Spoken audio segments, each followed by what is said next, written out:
Holy crap! Welcome to Via Media's Via Medium. More succinct videos with slightly cruder editing for the sake of more regular output. Because fuck, if I go another 2 months without releasing a video, then Jesus, I deserve to be spit roasted. Anyway, today we're asking ourselves, what's in a name? I like me some video games, I really do, but Jiminy crickets if I don't have to keep that fact on the down low in basically any and all social situations.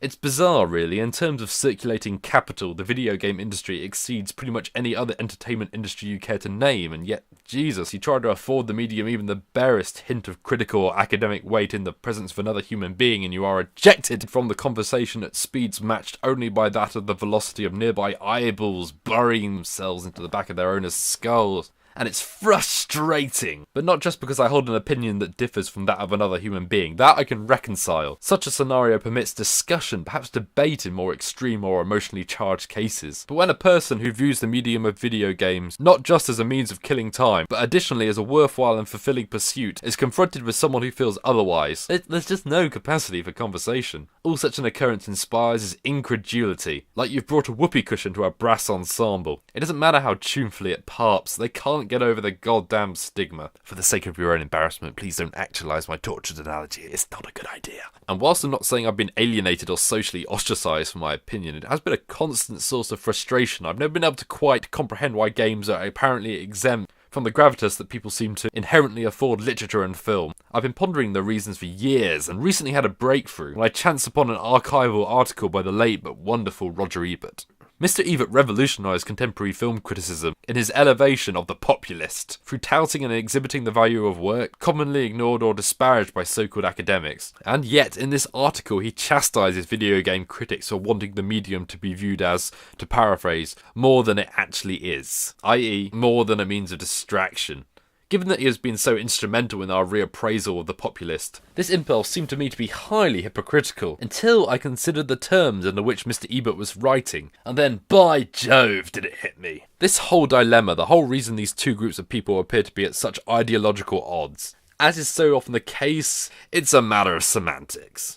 We're operating in different discursive ballparks before the conversation has even begun. With this in mind, allow me to clarify the terms. Mr. Ebert and the other uninitiated are operating under one very crucial fallacy, which is that when one refers to a video game, one is referring to a piece of entertainment that is crafted and intended to be experienced purely as a form of leisure or play.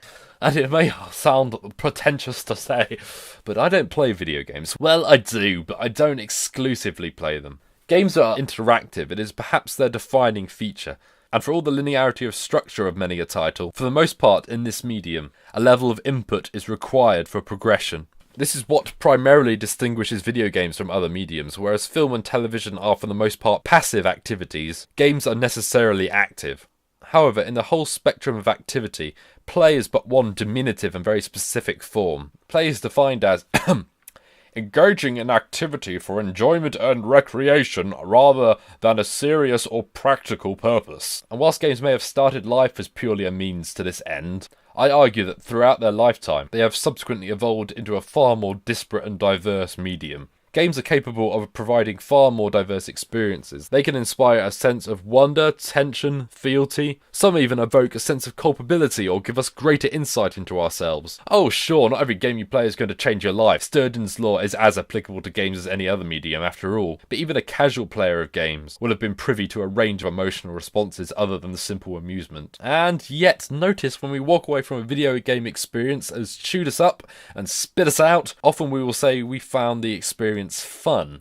Now, isn't this kind of odd? Personally, I think what we are feeling will frequently be quite divorced from what we would consider fun in the traditional sense. In actuality, I think we walk away having felt engaged by the experience, yet fun is a term that comes to mind, which to me shows just how insidious the power of a name can be. The medium has carried the name of game since its inception. And this is the problem, this is the source of it all. The name hasn't changed or altered to reflect the increasing sophistication of the medium, which not only results in a general misconception of the medium's validity, but also results in the medium being trivialised through simple use of the appropriate verbal counterpart to the noun, blah-de-blah-de-blah. So having identified this, how do we encourage the reappraisal of the medium as something more than pure recreation? Is gaming then shackled by its very name? Perhaps some kind of rebranding is required, so to speak. I know several critics, such as James Portnow of Extra Credits, have argued for this. And yet, whilst I agree with this notion in principle, the execution of it I'm somewhat sceptical about. Institutions are notoriously hard to overthrow. Trust me, I've tried. And frankly, there's just something punchy and exciting about the title video game. Alas, I don't think this moniker is so easily impeached. So what then? Well, all I can really suggest is that we work towards a public reappraisal of what is inferred by the title video game. I can assure you, nothing will be achieved through aggression and dogma. But if we meet people halfway, convince them through civility and good grace to at least hear us out, to at least try to engage with us, slowly but surely, we can redefine what one means when one refers to a video game. It won't be easy, and it sure as hell won't be fun. But I can promise you, it'll be engaging as hell. Thanks for listening. Drive safe now. No, really, that's it. That's it. Shoo.